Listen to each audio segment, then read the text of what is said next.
Hello everyone, a very good morning to all.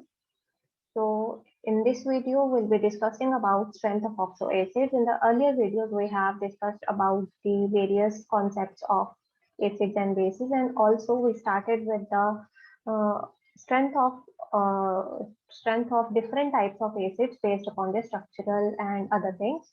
So in this video, we'll be starting with the strength of oxo acids.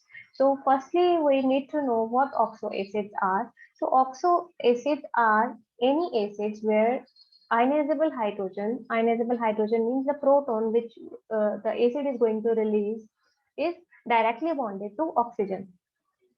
So this thing is the foremost requirement for anything to behave as to be an oxo acid. So here the hydrogen directly bonded to oxygen should be the proton which due to which this is going to behave as an acid. So in case of oxo acids, the strength of oxo acids depends upon the properties of this element Z, which is represented with Z. Here, this species, these oxo acids are going to behave as acids only and only if electronegativity of Z is more than 1.8. That means electronegativity of Z should be high, and here one more point which is important is the electronegativity difference between ZO and OH. So there are two bonds. The bond uh, it can behave both as this species can behave both as acid as well as base.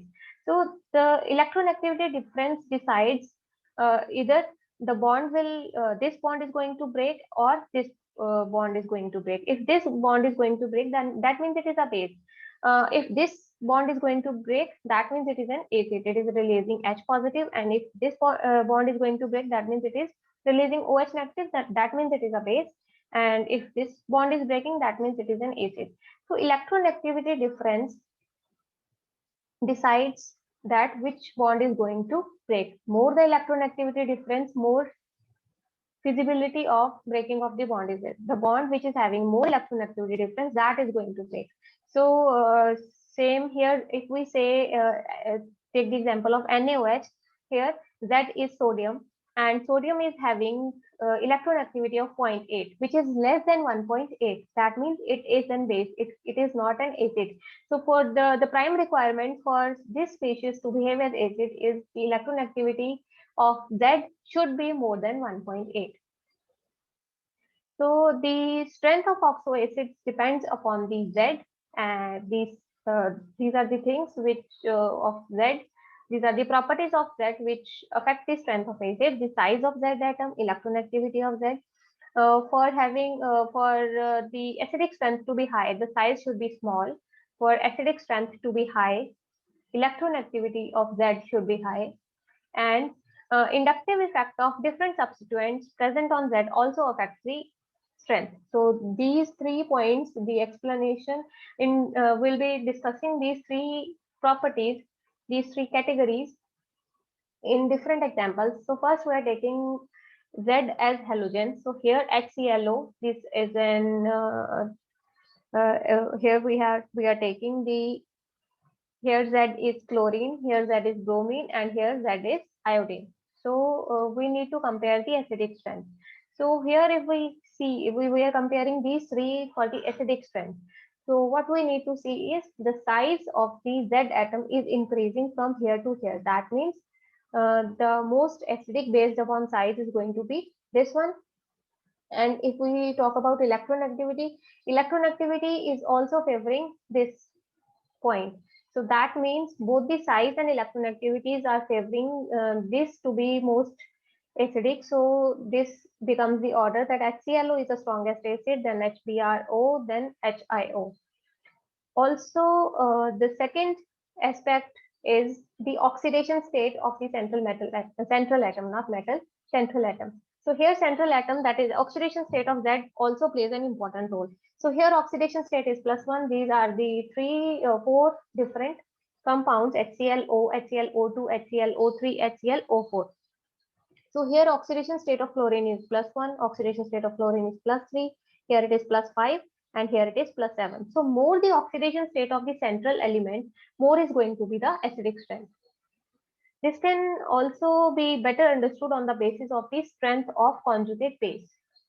Weaker stability of the conjugate base, actually more stable is going to be the conjugate base, stronger is going to be the acid. So these are the corresponding conjugate bases of these species. So here there are 3 oxygens to share the electron negative charge present on this oxygen via conjugation, and here there are 2 oxygens, here it is only 1, and here there is no oxygen. So that means this species is going to be stable based upon the resonating structures. Here number of resonating structures possible for this structure are maximum if we compare the resonating structures of these, and more the resonating structure, more is going to be the stability. So this is going to be most stable. So the more the stability of conjugate base, more is going to be the acidic strength. So based upon this explanation also, this order is justified, that this is HClO4 is the strongest acid, and then comes HClO3, then HClO2, then HClO. So from here we can say that more the stability of conjugate base, stronger is going to be the acid. Similarly, we can explain the acidic trend of these acids also. This is a similar explanation is going to be there. HNO3 is having, here nitrogen is having oxidation state of, we can say it is having +5, here it is +3, here it is +1.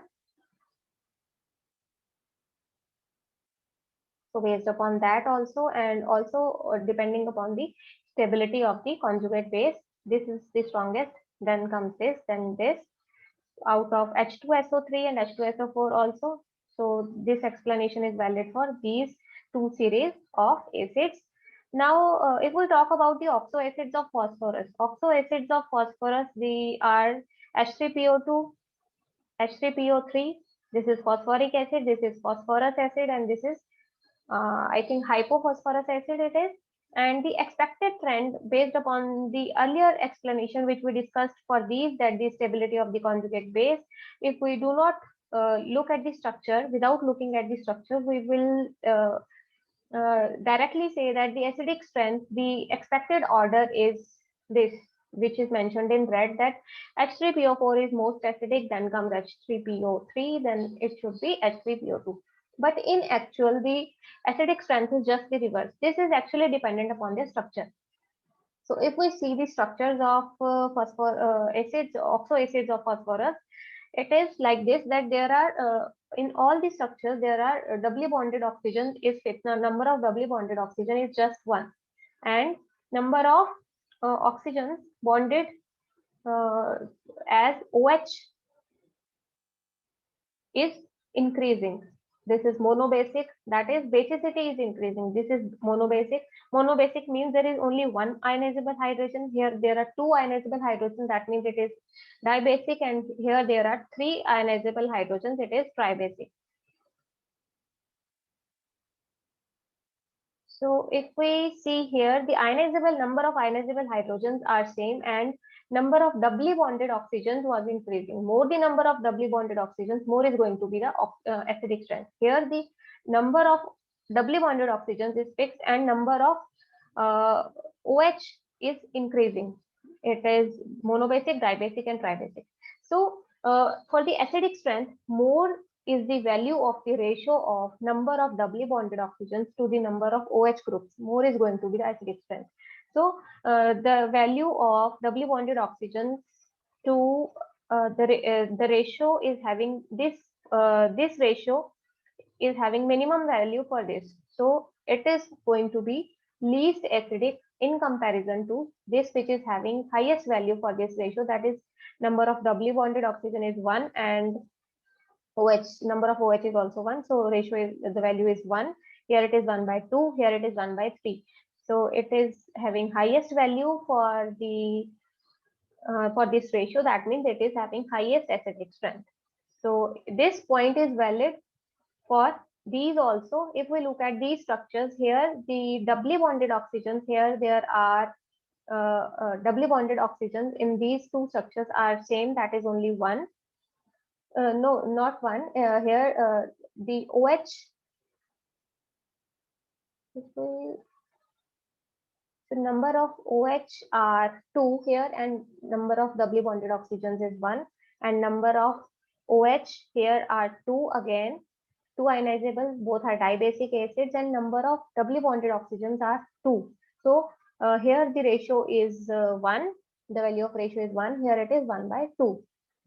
So that is why the it is 0.5, it is 1. So more the ratio, more is going to be the acidic strength.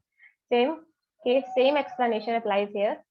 So actually it depends upon the number of ratio of this doubly bonded ratio of the number of doubly bonded oxygen to the ratio of OH, number of OH groups. So this would be clear based upon the structure. So we must know the before just before telling the acidic strength or basic strength just by looking at the formula, we should first draw the structures, then we should look at the acidic strength. We should look for the explanation for the acidic strength or the basic strength. So this depends upon the structure, not on the formula. So for polybasic acids, this point is also an important point, that successive if so polybasic acid like HNO3 it is H3PO4, or we can say it is H2SO4, where 2 ionizable hydrogens are there. That means it is a polybasic acid. So for the ionization of first pKa value successively increases for the polybasic acid in this ratio. So for the first proton for H2SO4, it is going to be, say it is the ratio of the pKa1 to pKa2 for H2SO4 is 1:4. So that means acidic strength is decreasing as the number of hydrogens, ionizable hydrogens are more. So for H3PO4, it is going to be 1:4:8 for the 3 ionizable hydrogens present in H3PO4. So next point to be discussed is the acidic strength of hydrated cations. So now for the cation, smaller the size of cation, more is going to be the hydration, and bigger is going to be the hydration appear. Hydration means when we put the cations or anions, when we put some salt in the water aqueous medium, what happens is the salt gets separated based upon the hydration. More the hydration, more is going to be the separation, that the cations and anions get surrounded by the water molecules like this. So here the corner of these V's represent the oxygen atoms, and at the edges there are hydrogen atoms. And if these are anions, then the hydrogen protons would be facing this side and oxygens would be facing outwards. So more is going to be the charge to size ratio of the these cations. More is going to be the hydration, and bigger is going to be the hydration sphere. So more is the charge to size ratio, more is the extent of hydration, and more is the energy released. And also when something or some cations or anions undergo hydration, energy is released, and that energy is called as hydration energy. Now for the acidic strength of the hydrated cation, let us consider this reaction. Say this is a cation, it is highly charged. So charge to size ratio is high. It becomes hexahydrated when with the formation of this complex. Here this is surrounded by 6 water molecules this ion. So in the presence of water itself, it can behave as acid based upon more the it can behave as acid as more the charge to size ratio. What will happen is it will ionize the OH bond. More is going to be the ionization of OH bond. So it can release H positive as, and it will generate this complex.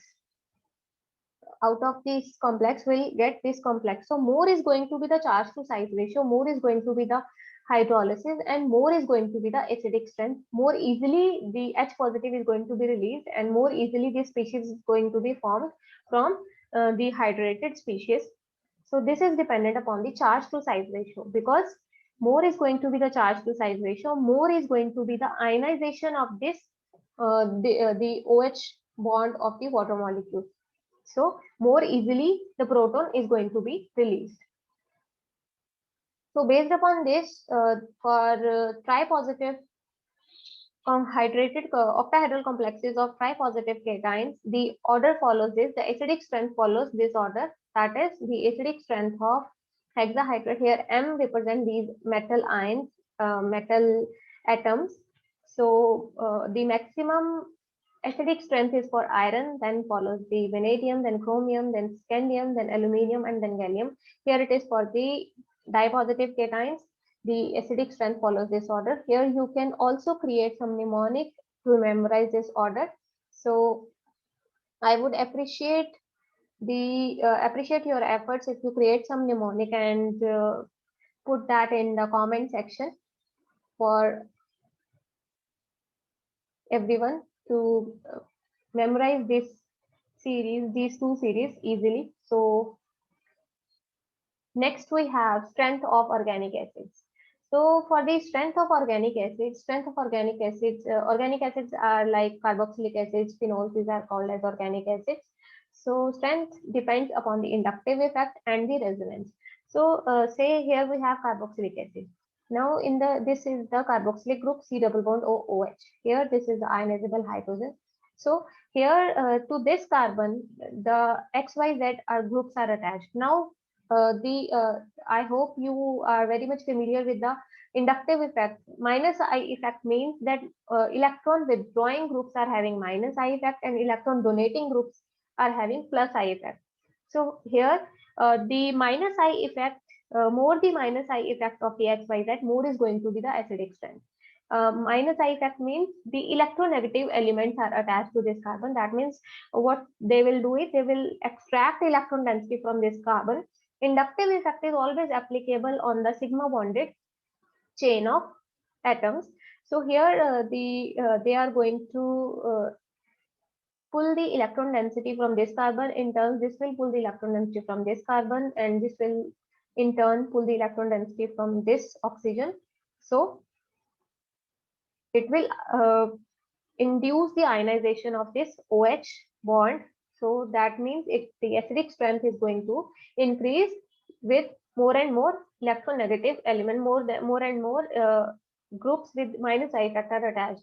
So here are the examples that here 3 chlorines are attached to the carboxylic acid, and here 2 chlorines are there, here 1 chlorine is there, and here no chlorine is there, all are hydrogen. So more the number of groups with minus I effect, more is going to be the acidic strength. So that is why the order of acidic strength is this, which is mentioned here, that it is most acidic, then comes the second base with 2 chlorines, then with 1 chlorine, then with no chlorine.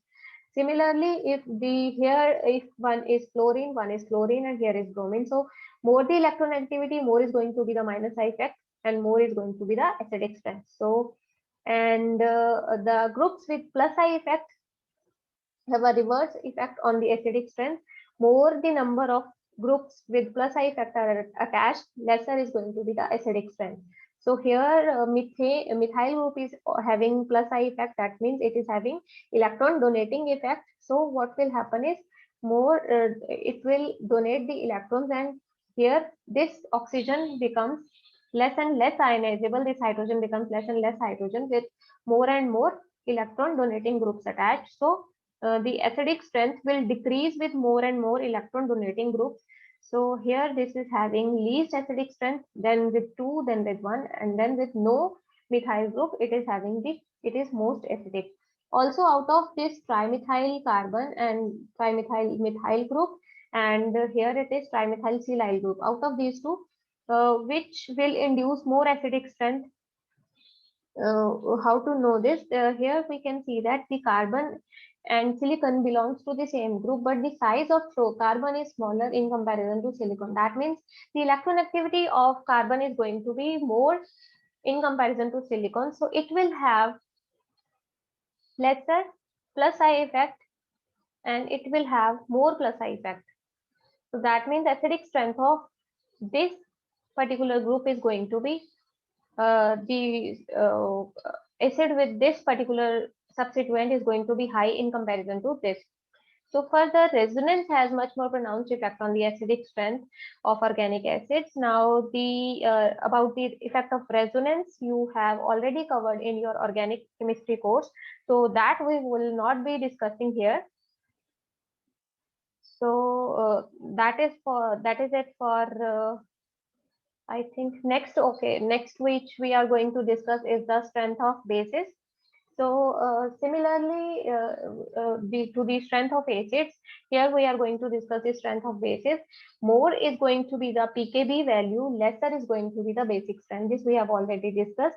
So for here it is a base and here it is accepting H positive. That means it is a base. It is having pKb value of 4.74. So with electron withdrawing substituents, pKb value increases. That means basicity decreases. The minus I effect substituents are having reverse action that they were having on acids. The reverse is going to be there for the bases. So here it is ammonia. Here it is substituted with the here hydrogen is replaced with one NH2 group and here hydrogen is substituted with one OH group. So the acidic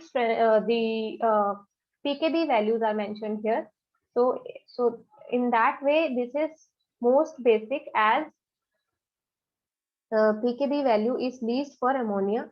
This is the electron withdrawing substituent increases the pKb value and thus decreasing the basicity. The same is happening. So this is having most basic strength in and then this and then this. Similarly, with electron donating substituents, pKb decreases and basic strength increases. Let us see the examples of electron donating substituents. So here methyl group is there, which has replaced one hydrogen. Here two methyl groups have replaced the hydrogen and three methyl groups have replaced the hydrogen. So here what is happening, pKb is decreasing up to here and then it is suddenly increasing. So far which what we have discussed is with increase in electron donating groups, the pKb value should decrease and basic strength should increase. But here this is not the case. Here it is increasing. That means basic strength is again decreasing only for the tertiary ones. Up to secondary amines, the pKb value was decreasing and the explanation was valid. But something is happening for the tertiary counterparts. So this could be due to, at first thought we can think that this is due to the basic strength is decreasing for tertiary amines because these might be bulky groups in comparison to hydrogen. So they must be creating some steric hindrance and nitrogen is very small in size. So that is why their basic strength is decreasing. But this is not the case. If we compare these bases, the basic strength of these bases in gaseous state, it was found that the basic strength followed the order. That means the nitrogen having three methyl groups, that means trimethyl ammonia was found to be most basic in gaseous state. So that means something was happening in the aqueous state only, where tertiary species which was supposed to be most basic not was not actually most basic, but the secondary ones were the most basic. So the explanation for this, this particular case where tertiary substituted ammonia molecules are not behaving as best bases in the aqueous phase, this must have something to do with the aqueous chemistry. So this will be discussing later in this chapter. So far, now we have discussed that electron withdrawing groups are increasing the acidic strength of electron donating groups are decreasing the acidic strength of organic acids.